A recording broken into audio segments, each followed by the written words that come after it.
Bien, bonjour à tous. On ne va pas perdre de temps car on le sait, dans Rencontres économiques, les débats se succèdent et il faut leur laisser le temps correct. On est très content de vous retrouver sur ce sujet. Donc on va parler d'industrie 4.0. 4.0 au service de la création de valeur. C'est une question que nous nous posons et nous vous proposons de diviser notre débat en deux parties.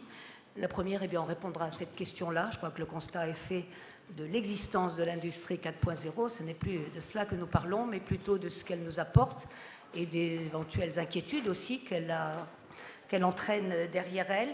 Et dans une deuxième partie, puisque cette journée du samedi est placée sous le signe du monde qui vient, on réservera un deuxième temps de questions et de réponses pour nos invités, pour leur demander comment ils voient le futur de cette industrie 4.0, voire 5.0, certains y pensent déjà. Je vais vous présenter très brièvement nos invités. C'est Sarah Vincent. Alors on a une petite particularité dans cette table ronde. C'est une étudiante. Vous savez que les étudiants sont très partie prenante aux rencontres économiques, cette année encore. Et au lieu d'un économiste, d'un membre éminent du cercle des économistes, c'est Sarah Vincent qui a été choisie parmi d'autres pour venir à ces rencontres et qui introduira notre session après un texte que je vous recommande de lire dans le petit livre qui vous a été remis, La parole aux étudiants. Donc elle va introduire ce débat. Je la laisse faire sur les enjeux du débat proprement dit. Je vous présente nos invités. Est-ce que je suis dans l'ordre? Je commence avec Jean-Marc Chéry, puisqu'il est à côté de moi, président ST Microelectronics. À ses côtés, James Cairns, c'est le directeur de la création pour Adidas, donc deux maisons importantes en taille. Vincent Levita, Infravia Capital Partners, il en est membre fondateur, société d'investissement et président. Et donc il nous dira aussi quelle est la vision de ce côté-là.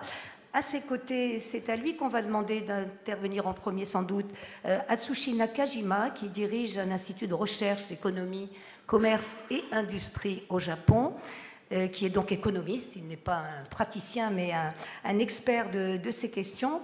Et enfin, nous avons également Fabien Bardinet. Fabien Bardinet, c'est une start-up, Balio. Il nous dira un petit peu plus en détail, mais très vite, ce sont des instruments de manutention. Donc on est vraiment au cœur de l'industrie et il nous dira comment il voit ces évolutions. Je vais présenter tout le monde. Sarah, c'est à vous pour introduire notre discussion. Bonjour, vous m'entendez? Non. Avec un micro ouvert, si on veut bien. Sinon, il faut attraper ça. Voilà. Bonjour. Alors, l'industrie 4.0 et l'avenir du Made in France, peut-on lire dans les journaux qui mettent en avant cette nouvelle méthode de production du futur. Depuis son intensification au XVIIIe siècle, le secteur industriel est en perpétuel mouvement. En effet, l'histoire de l'industrie a connu 4 grands bouleversements. Le premier étant l'utilisation du charbon en 1769. S'en est suivi la révolution due à l'électricité à la fin du XIXe siècle, celle liée à l'usage de l'électronique, de l'informatique et des méthodes de télécommunication au XXe siècle. Et enfin, aujourd'hui, nous assistons à la 4e révolution appelée Industrie 4.0. Que veut dire Industrie 4.0 ? C'est l'utilisation des innovations du XXIe siècle dans le processus de production. Les créations concernées par ces définitions sont larges. Il y a l'Internet des objets, les technologies dites du numérique comme la cobotique, qui est l'interaction entre les robots et les hommes, l'intelligence artificielle et le big data, l'impression 3D, la réalité augmentée. Les objets deviennent donc intelligents, des smart objects, qui mélangent algorithmes et fonctions robotiques à des outils de communication. On parle ainsi de systèmes cyberphysiques. Pourquoi la 4e révolution industrielle est importante? Est-ce qu'elle est indispensable au développement de notre économie? Et enfin, est-elle étroitement liée à la croissance? Plus de 75% des Français travaillaient dans le secteur des services en 2017, contre 13% seulement dans l'industrie. En effet, le secteur tertiaire représente toujours en 2017 près de 79% de la valeur ajoutée française, contre 20% pour l'industrie. Il y a donc un déséquilibre conséquent dans cette transformation de l'économie française amorcée dans les années 70-80, expliqué et amplifié en partie par la peine de la France à être compétitive à l'étranger. Cette révolution 4.0 pourrait permettre à la France un renouveau de son industrie. Cette dernière générerait des gains en compétitivité, grâce au fait qu'elle possède tous les outils pour briller dans ce domaine, des procédés de production élaborés, des savoir-faire artisanaux, et surtout une main-d'œuvre plus que qualifiée pour répondre aux exigences de l'industrie 4.0. Plus qu'une éventualité, c'est une nécessité pour l'industrie française de s'adapter aux nouvelles méthodes de production, à condition qu'elle accepte un changement en profondeur. Bien qu'elle divise sur son caractère indispensable, l'industrie 4.0 commence à marquer sa présence en France et en Europe.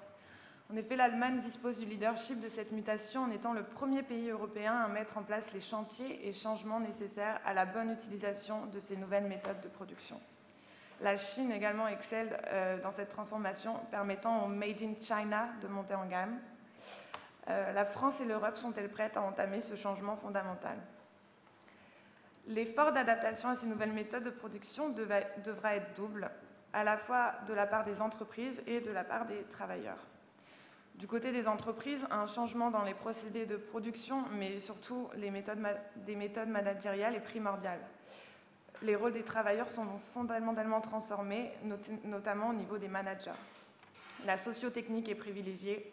Ces innovations demandent aux personnes en charge une bonne connaissance des mécanismes et algorithmes qui en découlent, mais aussi une forte part d'intelligence, disons, émotionnelle, humaine, pour combler ce que les systèmes ne peuvent pas encore imiter.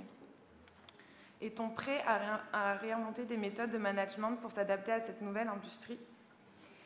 Le passage à l'ère du 4.0 signifie aussi investissement pour les entreprises qui doivent repenser toute leur chaîne de production d'un système en masse à un système personnalisé. Comment peuvent-elles supporter ces lourds travaux ? La Banque européenne d'investissement met en place un fonds de 300 millions d'euros pour aider les entreprises à financer ces gros travaux. Cependant, il ne suffit pas d'investir pour que cette modernisation de l'appareil productif devienne rentable. La plupart des entreprises remarquent un retour à l'investissement rapide et conséquent lorsqu'elles changent de méthode de production. Cependant, la qualité des infrastructures est très importante et le passage petit à petit au 4.0 est à privilégier pour bien appréhender ce changement. Comment conseiller les entreprises qui souhaitent se moderniser pour éviter des complications non désirables ? En plus de cette adaptation des dirigeants, un ajustement des travailleurs et salariés est à mettre en œuvre. Par ailleurs, le changement peut faire peur, surtout par le phénomène de destruction créatrice. Est-ce que ces nouveaux types d'emplois vont écraser les anciens de l'industrie? Et si oui, est-ce que les nouveaux emplois seront suffisants pour remplacer les anciens? Certains, dont le gouvernement français, défendent l'idée que la robotique n'est pas destructrice d'emplois, mais créatrice, et que cette révolution ne va pas affecter la main-d'œuvre. D'autres, notamment les syndicats de travailleurs, annoncent que ces nouvelles technologies seront destructrices si le changement n'est pas bien encadré. Est-ce que l'État doit jouer un rôle dans cet encadrement ou seulement les entreprises qui sont dans le milieu, donc bien plus au courant des transformations à effectuer? Quel peut être l'impact sur les travailleurs si ce changement n'est pas assez encadré? Les entreprises n'ont pas intérêt à laisser leurs employés livrés à eux-mêmes dans ce changement, d'autant plus que de telles technologies engendrent de forts gains de productivité. Qui sont alors les acteurs qui doivent prendre en charge ces changements fondamentaux dans l'économie et comment doivent-ils procéder pour relancer l'industrie? Et enfin, quels seront les impacts de telles innovations sur le surplus économique et social? Merci. Oui, on est bon, c'est branché, voilà, oui. Oui, merci parce que Sarah a beaucoup travaillé sur cette question. Merci pour cette introduction. Vous nous dites que la France et l'Europe commencent à rentrer dans le 4.0. On verra si nos invités ici font la même analyse ou s'ils pensent que nous y sommes quand même déjà entrés. Et puis, bien sûr, création, destruction, c'est au cœur de cette première partie de notre débat. Et je voudrais commencer avec vous, Atsushi Nakajima, donc économiste, je l'ai dit, Institut de recherche. Vous nous direz un peu plus tard ce que le Japon prévoit. On ne l'a pas évoqué ici, mais évidemment, il est très présent. Mais première analyse, création de valeur, oui, non, enthousiasmant sans doute, inquiétant peut-être. Oui, et vous parlez un excellent français, je le précise. Ouais, merci. Bonjour, je voudrais parler en français. La situation actuelle, c'est un espoir de ce que va être l'industrie, la nouvelle industrie, puisque, étant économiste, je regarde l'économie mondiale et il y a une corrélation perdue entre la croissance de l'économie mondiale et des investissements publics et privés dans le monde. Il y a, surtout après le krach de la bulle financière aux États-Unis en 2008-2009, il y a une corrélation de plus en plus importante entre la croissance de l'économie mondiale et la croissance de la population mondiale. Mais comme vous pouvez constater, la croissance de la population mondiale, et même si étant toujours en croissance, elle est il y a de moins en moins de croissance à la population mondiale. Ce qui est naturel, surtout dans les pays industrialisés, il y a une population vieillissante. Ceci dit, la perte de la corrélation des investissements publics et privés avec la croissance de l'économie mondiale prouve une perte de la productivité croissante, d'une part, et de l'autre part, d'une nécessité de grandes innovations qui devront accélérer, encore une fois, non pas par la croissance de la population mondiale, mais par une grande innovation. Et ceci, on peut aussi prouver par d'autres manières. Ce n'est pas une preuve, mais ceci étant, par exemple, si on regarde depuis des décennies les statistiques de l'économie américaine, on peut constater comme tendance de la croissance que la croissance en tendance est devenue le plus bas, la plus basse après l'après-guerre de 1945, la première fois depuis vraiment le krach de la bulle financière aux États-Unis. Ceci prouve aussi que si on regarde, si on considère le cycle économique surtout de plus long terme, comme la vague de Kondratiev, on peut dire que la troisième révolution industrielle d'après-guerre vient de se terminer, ou vient de perdre son stimulus à l'économie, et on attend une nouvelle vague d'innovation pour avoir une nouvelle activité, une nouvelle croissance dans l'économie mondiale. Ceci dit, il faudrait terminer par dire que je pense que j'aurai la parole encore une fois après, tout à fait. Pour la suite, mais dans cette grande innovation, il est tout à fait nécessaire que l'innovation, naturellement, devrait être faite d'abord par la création de la nouvelle technologie, des avancements des technologies, etc. Mais quand même, il faudrait avoir une transformation du monde en tout entier, de la société tout entière, pour que cette innovation devait avoir effet à la croissance de l'économie. Merci. Merci. Oui, bien sûr, vous aurez la parole à nouveau, on l'a dit, pour notamment nous parler du Japon, comme une illustration, mais pas la seule. Alors, avant d'entrer dans le dur, dans les entreprises elles-mêmes, Vincent Lévitat, vous êtes donc investisseur dans ces infrastructures, et je voulais avoir votre point de vue. On nous dit effectivement une croissance plus basse. Après, est-ce qu'il est souhaitable d'avoir une croissance aussi élevée en termes environnementaux? C'est une discussion ouverte. Mais allons-nous vraiment vers une troisième révolution industrielle attendue? Votre point de vue? Je pense qu'on y est déjà. Donc, nous, Infravia, on investit dans les infrastructures, donc aussi bien les vieilles infrastructures, les aéroports et les autoroutes, que les nouvelles avec les réseaux de très haut débit ou l'énergie renouvelable. Donc, si la question c'est est-ce que l'industrie 4.0 crée de la valeur? La réponse est simple, c'est oui, et beaucoup, et ça a déjà commencé, et en fait, c'est que le début. Donc, la première perspective que je voudrais prendre est assez enthousiasmante, et elle dit, d'abord, ça va révolutionner la production, donc on va pouvoir, en intégrant le machine-to-machine, en intégrant le big data et en intégrant l'intelligence artificielle, on peut créer des effets d'échelle de la production de masse adaptés au sur-mesure. Donc ça l'impression 3D est une manière simple de voir qu'on peut relocaliser les jobs, on peut être plus productif, gagner en matières premières, gagner en efficacité. Le deuxième impact, c'est effectivement la compétitivité, donc ça a un impact direct sur la compétitivité. Ça permet à nos entreprises d'ailleurs d'essayer de produire mieux, d'essayer de produire plus de valeur ajoutée et d'arrêter la guerre de produire moins cher. Donc nous, on a investi par exemple dans des compteurs d'eau connectés, donc ça permet d'économiser la consommation d'eau froide, d'eau chaude, donc d'énergie. Ça permet demain de créer la couche de service qui va aller vers ce qu'on appelle le smart building, le smart home, et donc des habitations plus connectées et plus productives.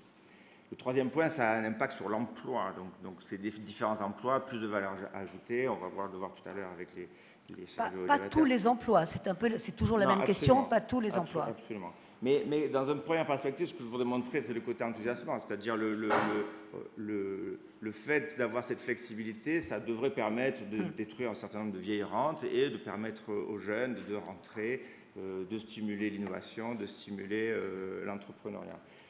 Tant qu'on est dans la vague optimiste, avec un peu d'optimisme même, l'industrie 4.0 va nous permettre de régler le défi de notre temps. Donc les questions de réchauffement climatique vont être réglées par la transition énergétique, par l'efficacité énergétique, et ça on le trouve dans nos entreprises. Les questions de résilience urbaine, d'aménagement du territoire, d'inclusion sociale, ça peut être réglé par les smart cities de demain. Tout ça, c'est porté dans l'industrie. Donc cette vision optimiste, pour moi, c'est jamais que le cycle vertueux du progrès. Donc plus de progrès technique, plus de progrès économique, plus de progrès social, du progrès politique et géopolitique. En gros, on fait des progrès techniques, on est plus riche, on est plus solidaire, on est plus de démocratie, plus de paix. La question suivante pour moi, c'est ça crée plus de valeur et ça crée plus de valeur pour qui? Et donc comment se partager cette valeur? Donc même un financier, en tout cas un bon financier, se pose cette question-là. Et je pense que c'est critique de se la poser et de voir pourquoi le cycle du progrès, qui a porté quand même les siècles même précédents, est à risque. Et je pense qu'il y a deux éléments majeurs. Le premier, c'est l'échelle, et le deuxième, c'est la vitesse. Donc l'échelle change complètement. On est sur des échelles de globalisation complète, qui fait qu'il peut y avoir, par des effets de productivité très très forts, il peut y avoir des effets de ce qu'on appelle the winner takes all, qui vont lessiver en fait les entreprises intermédiaires et voir la concurrence. Ça, c'est très très dangereux. Le deuxième effet, c'est la vitesse, qui fait qu'auparavant, on avait une génération, par l'éducation, pouvait suivre les progrès techniques, et aujourd'hui, en fait, ça va beaucoup plus vite, et c'est très difficile de pouvoir suivre, et donc ça laisse des gens sur le côté. Je vais terminer juste par un exemple, parce qu'effectivement, après la première vision enthousiasmante, il y a une vision qui peut être plus inquiétante, et même nous, on investit, l'infrastructure, c'est censé être quelque chose de stable et de limite boring, en fait, mais si vous prenez l'énergie, par exemple, ce qu'on appelle l'énergie distribuée aujourd'hui, vous projetez demain, tout le monde aura un panneau solaire sur son toit, très bien, tout le monde aura une prise électrique pour recharger sa voiture électrique, très bien. Donc il faudra une batterie quelque part pour charger dans la journée et recharger la nuit, super. À un moment donné, quelqu'un va avoir l'intelligence de mettre toutes ces batteries en réseau, on va pouvoir se vendre l'énergie de l'un à l'autre, vous mettez un peu de blockchain au milieu pour sécuriser les transactions, et les gars au milieu des acteurs, je ne sais pas s'ils sont là, mais les acteurs de l'énergie traditionnelle, ben, si ça se trouve, ils n'existent plus dans pas longtemps. Donc du coup, c'est ces deux visions-là qu'il faut balancer. Évidemment, on va essayer de voir comment on peut pencher du bon côté. Et on en parlera notamment pour votre vision pour l'avenir. Alors je ne vais pas vous dire, et lui non plus d'ailleurs, ce que fait Adidas comme entreprise. Je pense que chacun la connaît bien. Votre vision à vous, James Cairns, directeur de la création chez Adidas, sur le constat général que vous faites, et peut-être en vous rapprochant de la situation européenne et française, qui évidemment nous intéresse. Je suis désolé, je parle anglais. Et ça nous va très bien.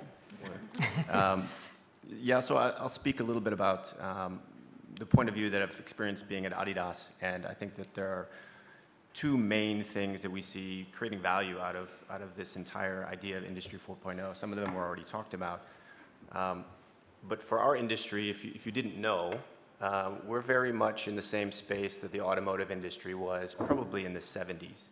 So the majority of our production is done in Asia. I think 97% of our production is done in Asia. And over the course of the 90s, while I was actually at Adidas, we shut down the majority of our European production simply on the basis of labor. And so the opportunity is really what we're starting to see twofold. There's two main things that we see creating value. One of them is it begins to create the opportunity for location agnostic or independent production. It allows us to create technologies in a factory situation where the simple connection of those technologies being digital allows those to work without the usual labor force that we have today, and allows us to go and build things in Germany. So as an example, we've basically set up 2 factories. One of them is in Ansbach, Germany, and the other one is in Atlanta, Georgia, working with a partner in Germany named Oxler. So it allows us really to set up an entire factory where the amount of manual labor or low-grade labor that is poorly paid, quite frankly, begins to be upskilled, and it allows us to create product in almost any location. And when we began to search for locations for these factories, it became clear that we could put them anywhere, which was quite a unique situation, bringing manufacturing back to Europe and back to the US. I think the other part of it from our point of view is, I believe, somewhat unique, and that is that it's not simply a production or logistics or digital tracking of the supply chain, but for us, the ability to understand what's most relevant for consumers and then to feed that back into production in the fastest possible way. So you heard a little bit about the benefit of speed. And for us, it's really about what people need or what they want. It allows us to begin to gather the information that we currently have, use the data that we have on how often people run or how often they play sport, and to provide better product through a completely digitized factory that the output for them is something unique and more appropriate for an individual. And we were just discussing earlier, does that mean that the prospect of completely customized product will be the future? And it is certainly one opportunity that's coming in the future, and it'll go deep into the possibility of genetics and understanding each person's genetic makeup. You can make fibers today that actually match an individual's genetic code. That's a little bit still science fiction, so that's farther in the past. Getting set up today with the basic fundamentals of a fully automated, fully digitized manufacturing process is just the first step that we need to take to get there, and making product that can be tweaked. So you may not see the difference between your shoe or another person's shoe, but actually being able to build it so it's biomechanically more relevant to you is one of those advantages that we start to see that didn't exist before. So those are really the two main aspects that we're starting to see. And I mean, I think to answer the 2 big questions, is it coming? It's already here. It's here. It's not a question. You don't have to. It's not a question. Isn't it scary what you said about science fiction, as you said? What is scary in it? Well, I think some of it comes down to cultural differences. I think in Europe and the US in particular, there's still a current mentality about both robotics and the invasive feel of genetics that keeps progress from moving forward. But every person is different. Every person is unique. And if you think about the current step in digitalization, it seems somewhat distant, but the actual next step is understanding the ultimate code, which is human code.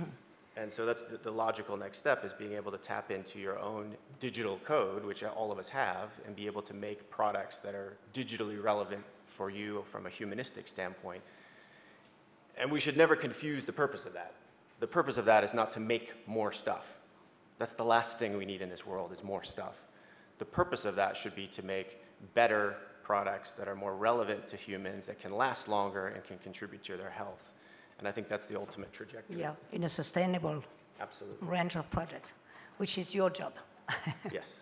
Thank you, James Kurtz. Avant de devoir rester Microelectronics, donc entreprise évidemment bien connue semi-conducteur, je voudrais aller du côté des startups avec Balio et vous, Fabien Bardinet.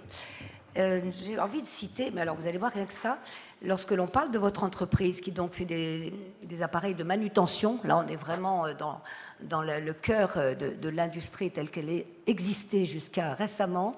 On dit vous êtes peut-être une entreprise destructrice d'emplois, destructrice de l'activité humaine.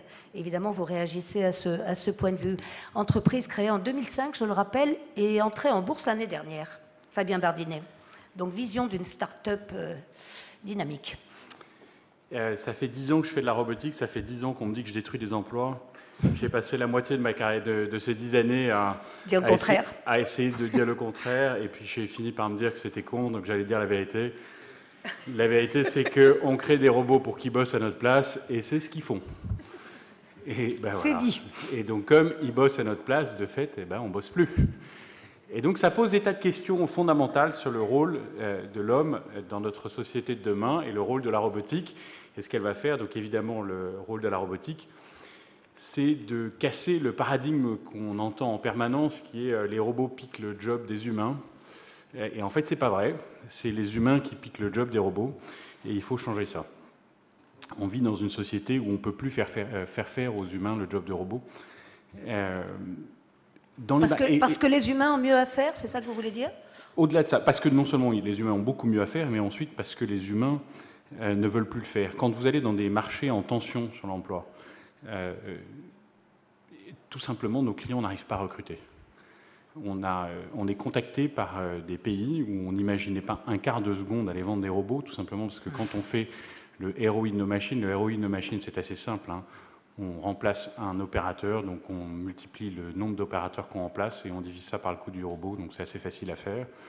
Et donc sur les marchés où le prix, le coût des opérateurs est suffisamment faible, notre conclusion initiale, c'était qu'il ne faut pas y aller. Et on est contacté par ces pays. On est contacté parce que les gens nous disent mais on n'arrive pas à recruter parce que les gens ne veulent pas faire ce boulot. Parce qu'on est dans des marchés en plein emploi et les gens ne veulent juste plus faire ce boulot. Et si je vous donne quelques chiffres et juste une courte présentation de Balio. Donc notre métier, c'est de faire des engins de manutention automatique. Donc un Fenwick, tout le monde voit ce que c'est qu'un Fenwick. Vous enlevez le conducteur, vous mettez un robot à la place, c'est ça qu'on fait, c'est assez facile à comprendre. Les maths derrière ça, 200 milliards de mouvements de palettes dans le monde. Il y a 200 milliards de mouvements de palettes dans le monde tous les ans. 1 euro à chaque fois qu'on bouge une palette, il y a 200 milliards d'euros qui sont dépensés, 80% de la dépense sont les salaires des conducteurs. 7 millions de personnes qui font ce job.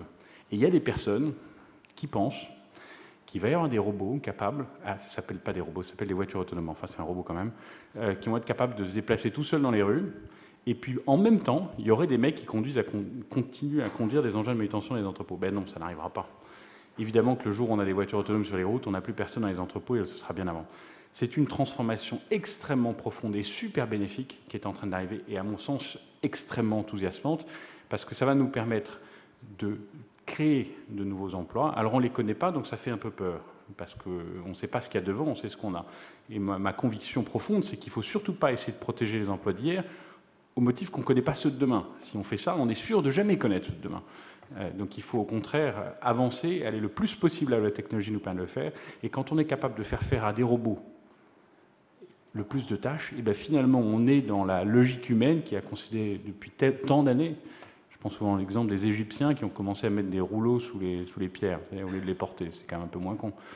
Et ce jour-là, on a perdu le job des porteurs au profit de celui des pousseurs, et l'humanité s'est plutôt mieux portée. Bon, ben la robotique, c'est juste ça, c'est l'étape d'après. Ça fait peur parce que ça va un peu plus vite, mais ce n'est que l'étape d'après.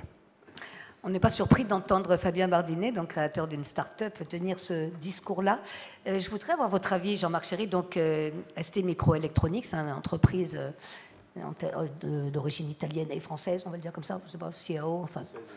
Française et italienne, c'est beaucoup mieux, excusez-moi, évidemment. Sur ce discours très, très positif, hein, on n'a pas entendu de la part de Fabien Bardinet parler de dangers potentiels, et surtout la qualité des emplois. Je crois que vous défendez aussi, de manière différente, bien sûr, cette vision. Mais quand même, quel est votre constat, avantages et incertitudes, voire inquiétudes? On est toujours sur le constat. Hein. Alors, d'abord, je voudrais juste rappeler un point simple. Avant de créer de la valeur et des emplois, il faut déjà avoir une stratégie commerciale et des produits. Donc ça, c'est la première condition. Et ensuite, la deuxième condition, c'est qu'il faut être convaincu que l'industrie, le manufacturing, la production, c'est un atout. Ce qui n'est pas aussi évident, hein, parce que ça fait longtemps qu'on entend deux modèles se battre entre ce qu'on appelle fabless et avec de la production. Donc déjà, ST, nous sommes une compagnie convaincue que faire de la production, faire de la technologie, la recherche et développement technologique, c'est un avantage compétitif. Donc avant de créer de la valeur, il faut déjà avoir bien répondu à ces trois questions. Ensuite, sur ce qui se passe. Donc oui, ST, nous sommes entrés dans l'industrie 4.0 maintenant depuis une dizaine d'années. Et en France, notamment, on a deux usines qui opèrent déjà sous ce mode. qui est l'usine de Rousset, proche d'Aix-en-Provence, et l'usine de Crolles, à côté de Grenoble.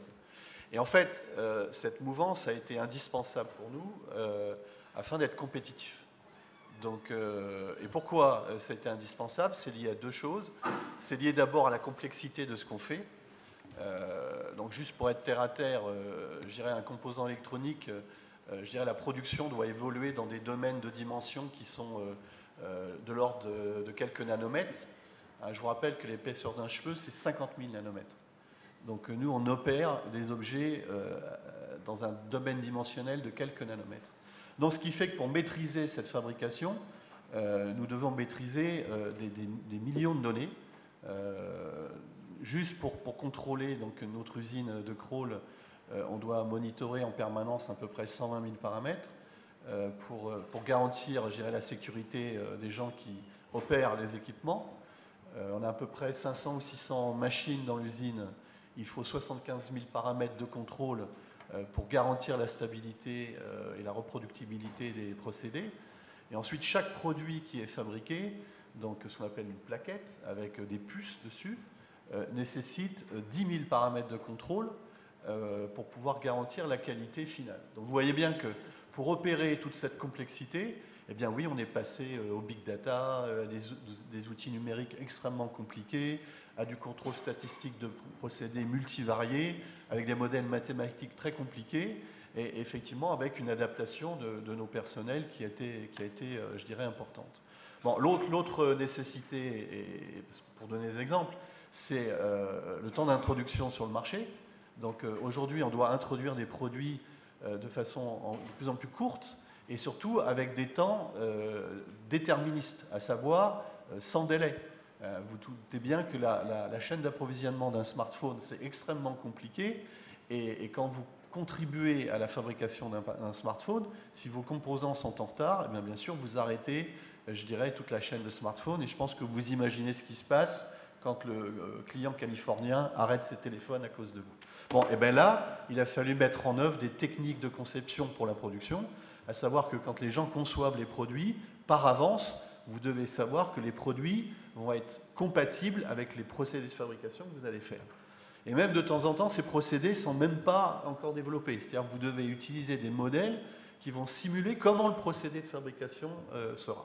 Bon, tout ça pour vous dire qu'effectivement, ST est tombé dedans donc il y a plus de 10 ans, notamment en France, dans ces usines les plus compliquées. Et donc nous avons fait évoluer l'ensemble du personnel, je dirais, pour pouvoir s'adapter à cette évolution. Mais ce que je veux dire, et je vais conclure, ce qui est important de noter, c'est que l'adaptation, elle ne concerne pas que les opérateurs de fabrication. Elle concerne en premier le PDG. Il est impossible pour un PDG d'opérer une compagnie avec une industrie 4.0 en manageant sa compagnie vue d'hélicoptère. Donc vous devez comprendre cette complexité, comprendre les enjeux, comprendre les adaptations que vos collaboratrices et vos collaborateurs devront avoir pour pouvoir être performants dans cet environnement. Donc l'industrie 4.0 n'est pas une révolution du travail ou une évolution du travail qui concerne que les gens qui font. Il y a aussi, ça concerne les gens qui pensent et les gens qui managent. Merci Jean-Marc Chéry. Très important cette question du management, des ressources humaines. Je pense que vous êtes tous concernés et on va peut-être réagir là-dessus immédiatement. Mais vous n'avez pas tout à fait répondu, Jean-Marc Chéry, à ce que nous disait Fabien Bardinet. C'est très bien de ne pas savoir quels emplois on aura demain. C'est très bien que les robots fassent ce job que les hommes ne veulent plus faire, y compris dans les pays en développement. C'est très intéressant ce qu'il nous a dit à ce sujet. Donc vous êtes d'accord avec cette incertitude de l'avenir et cette confiance, au fond, dans l'avenir? D'abord, non, on a, oui, confiance dans l'avenir. Non, mais l'incertitude, on n'en a pas. Effectivement, oui, les tâches, je dirais, logistiques de base, les tâches qui consistaient pour les opérateurs de fabrication à rentrer des recettes de fabrication dans les équipements manuellement et de faire des erreurs. Les tâches des concepteurs. Par exemple, aujourd'hui, les concepteurs, même s'ils utilisent des outils sophistiqués, ont tout au long du processus de conception un libre arbitre, c'est-à-dire qu'ils ne sont pas obligés de suivre les règles. Bon, demain, avec la digitalisation, on va les forcer à suivre les règles. Par contre, le cerveau humain va être utilisé de façon différente. Donc, mais on sait très bien où est encore la valeur ajoutée de l'être humain dans son intelligence pour concevoir un produit ou concevoir, je dirais, un processus de fabrication. Mais il n'y a pas de surprise pour nous. C'est aussi une question pour James Cairns, qui s'occupe de la création, justement. En termes de design, quelle est la part de la création qui va subsister si le robot sait tout faire? Sustainability. Yes, please. I mean, for us, what we're seeing is both a social impact in terms of worker skills upgrade and things like that. And I think that, you know, the common perception is that automation or digitalization has a negative impact on workforce management. And in fact, what we're seeing is that it's an upskilling to higher level jobs. I think the interesting part of it is on the design and creative side when we talk about sustainability management. And what is really interesting for us is the innovation side in terms of technologies that become not only available because they're currently existing, putting them into our production facilities, but also developing new technologies. And almost every technology that is currently digital has a massive savings in terms of energy and also material waste. And so if you look at the way that the simple prototype factory that we've built is set up, from automated knitting machines to injection molding facility components, to the foaming of the midsoles, but maybe more interesting, the 3D printing. We save hundreds of thousands of dollars and tons in steel, not having to create molds and commit to waste. From the very beginning, we can actually move toward what we believe will be eventually an on-demand model in our production for the fashion industry. So rather than creating 600 million products every year in advance of them being sold, and then spending money to try and get people to know about them and purchase them, we can actually create a model where we don't have to create products in advance. We can create them when someone wants them, and that in and of itself has a massive savings on the overall waste that we produce in our industry. And you know, I have to say the fashion industry is one of the biggest producers of waste and toxins in Asia. In particular, 20% of the waste in China comes from the textile industry. And being able to control all of that and use technologies that actually can manage energy consumption and manage the actual raw material consumption is something you can only do if every single piece of the production facility is digitally monitored, digitally connected. But avec des emplois très qualifiés. Vous avez besoin, et beaucoup de créativité aussi. On parlait de management à tous les niveaux. You understand? Yeah. No. No. I'm sorry. Okay, but it means, it needs creativity. Yeah, absolutely. For everybody. And that's what I was getting to with upskilling, right? For us, it's not a simple matter of inserting existing technologies or processes. Yeah. For us, it's upskilling in terms of innovation for our engineers. I mentioned 3D printing. We couldn't even use the existing 3D printing capabilities that many of you know for the last 20 or 30 years. These are for prototyping. We had to find a partner in the industry who was creating 3D printing for production. And that was completely different. The way that our designers operate, they're using completely different digital tools. Rather than just drawing on a screen, they're actually selecting from an existing toolbox of the best possible materials. So the entire value chain from beginning to end, including, you know, ultimately what happens in a warehouse with logistics, that everything can be tracked in a positive way. So we're completely aware of the entire. Nous restons très positifs, comme vous le voyez. Il y aura quelques questions dans la salle pour vous tous. Professeur Nakajima, je reviens vers vous.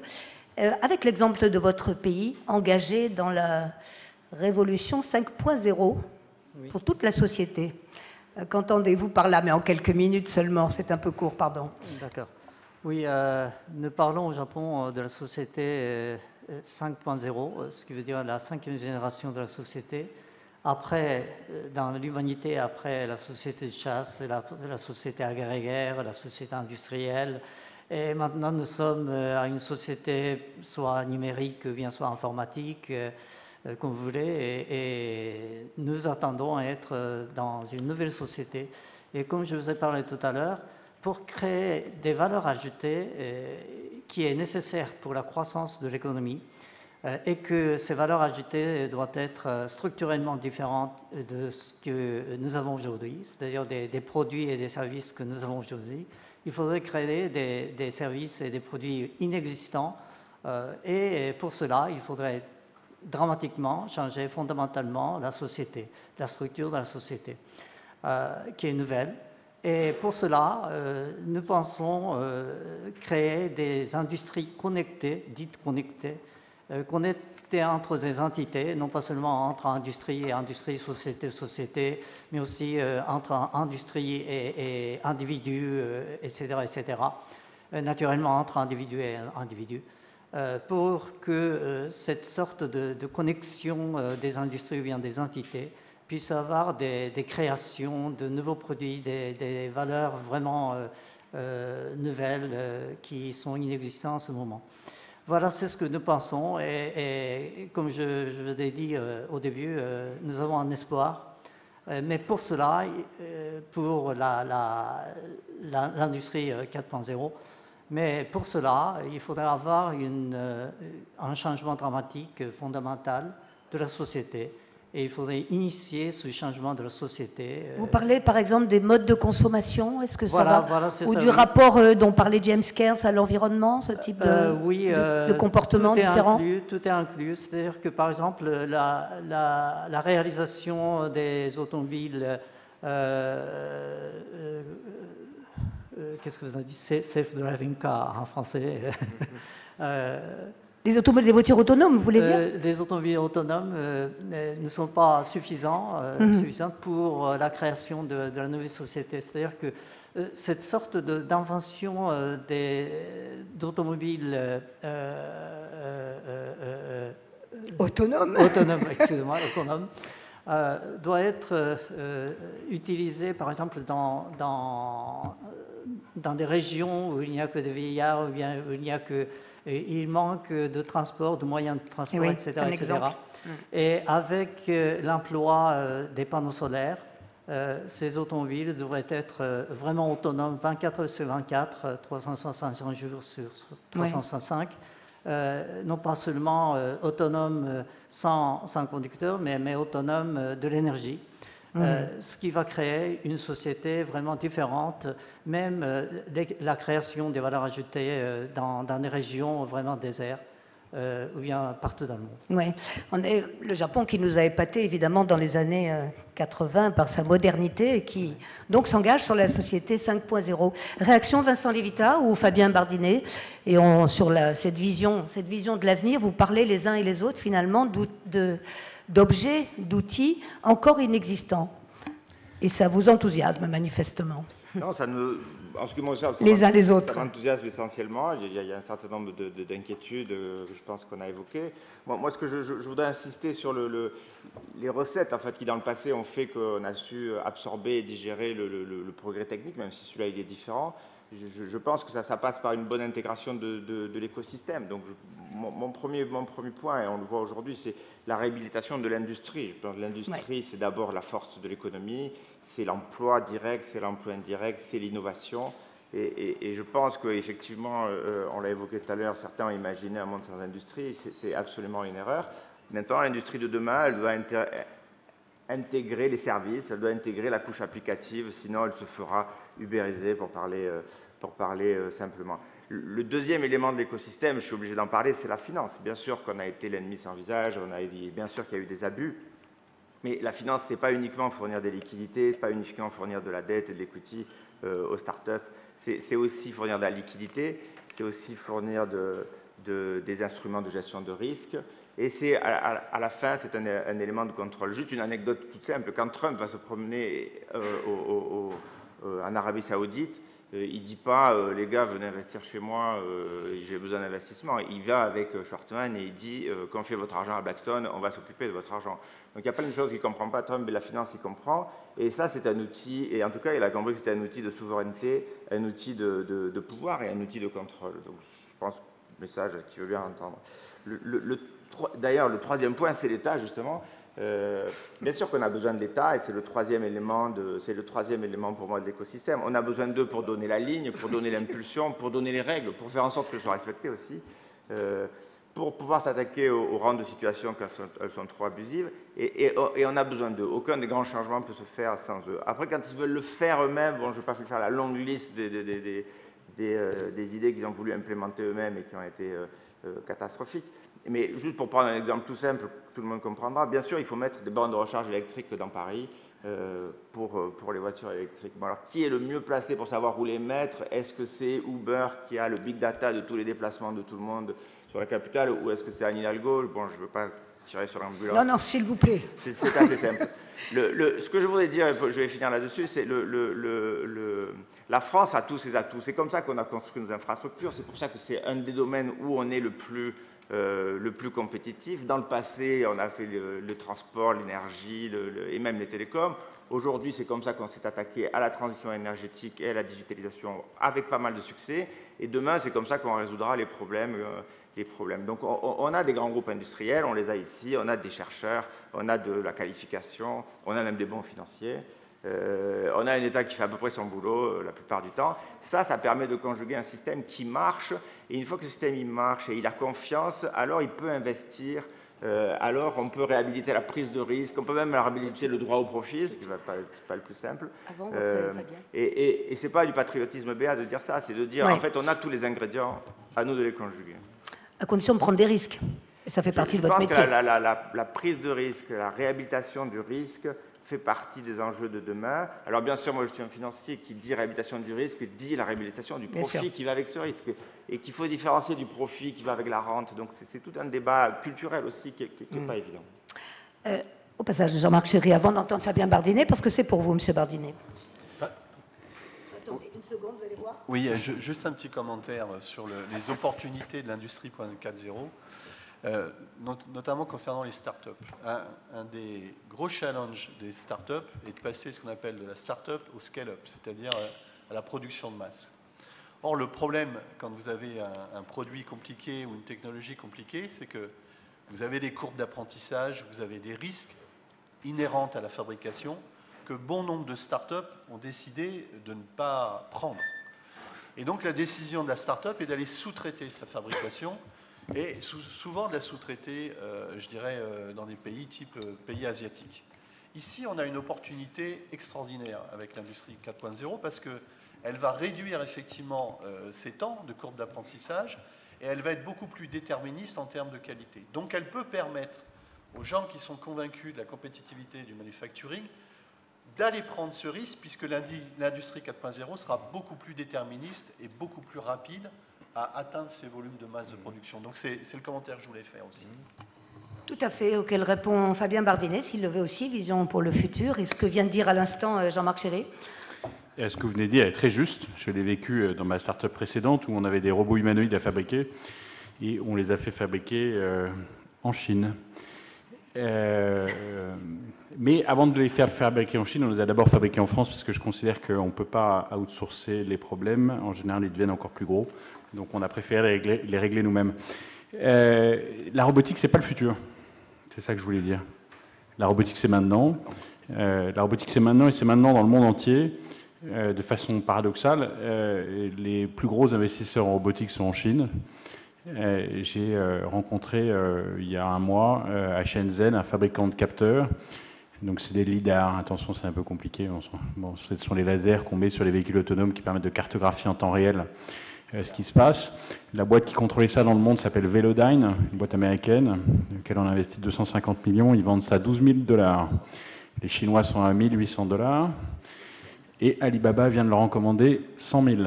Autant vous dire qu'ils sont en avance. Ils m'ont montré une vidéo sur des produits robotiques. Et je connais bien la robotique, ça fait 10 ans que je travaille là-dedans. Il y avait 25 innovations robotiques dans la vidéo qui utilisent leurs produits, j'en connaissais 0. Et 25 Chinois. Et les Chinois tous. 25 Chinois. Ils sont en train d'investir massivement dans la robotique. Et déjà qu'ils arrivent à fabriquer pour des prix infiniment plus faibles que les nôtres, si en plus ils le font avec des robots et que nous on ne s'y met pas, on est mal. Donc la question de savoir s'il faut mettre des robots ou pas dans nos usines, la question de savoir si l'industrie 4.0 c'est bien ou pas, pour moi c'est pas une question. En fait, c'est la question, c'est de savoir est-ce qu'on veut avoir une industrie en Europe ou est-ce qu'on veut pas en avoir une. C'est une évidence qu'il faut une industrie dans notre pays, à tout point de vue, d'un point de vue écologique, d'un point de vue économique, d'un point de vue social. Enfin, à tout point de vue, il nous faut une industrie, il nous faut des industries fortes.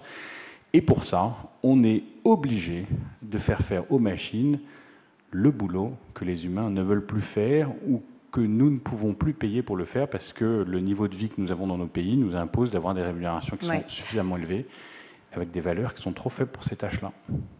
Merci.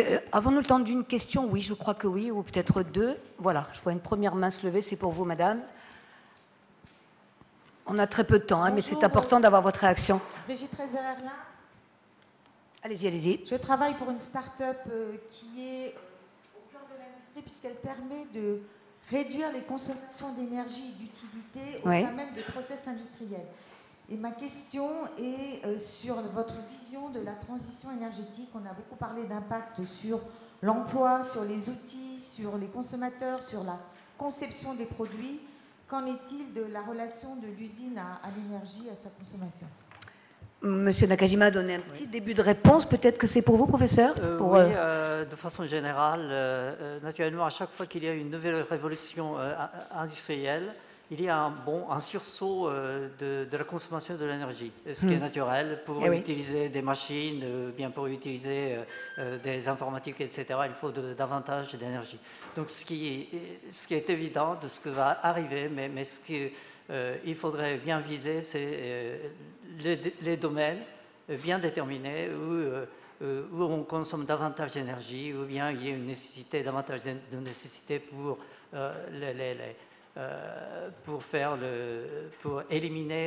diminuer l'utilisation d'énergie par unité. Mais d'autre part, en règle générale, la nouvelle société sera une société qui est de plus en plus de nécessité pour les machines. Et oui, ça reste quand même un gros souci hein, de consommation. Est-ce qu'il y a une autre question dans la salle? Sinon, on va conclure ce débat. Question ou commentaire, bien sûr. Monsieur, très rapidement, alors, ce sera la dernière. Bonjour. Donc, j'ai lu récemment les deux ouvrages de Jérémy Rifkin et j'aimerais savoir ce que vous pensez de ces prévisions, parce qu'il me semble que d'après les commentaires, ça se rapprochait un petit peu des prévisions de Jérémy Rifkin. Qui avait théorisé la troisième révolution industrielle. Évidemment, vous connaissez tous son travail, qui veut donner une petite réaction sur ce point. Jérémy Rifkin, ça vous laisse muet? Jérémy Rifkin, you want to say something about him? No, they don't. C'est inquiétant, non? Mais c'est parce qu'on est à la quatrième révolution, voilà, c'est fini, Jérémy Rifkin, monsieur. On est passé à autre chose, là. Ça vous de répondre. Je plaisante, c'est vrai, il en a fait d'autres derrière. Donc, pas de commentaires sur ce point. Je crois qu'il faut nous arrêter, en plus, il est l'heure. Merci. Merci beaucoup, Sarah Vincent, pour l'introduction. Merci à nos invités pour ces propos tout à fait encourageants. Hein. On va quand même conclure là-dessus. Très bonne journée à tous.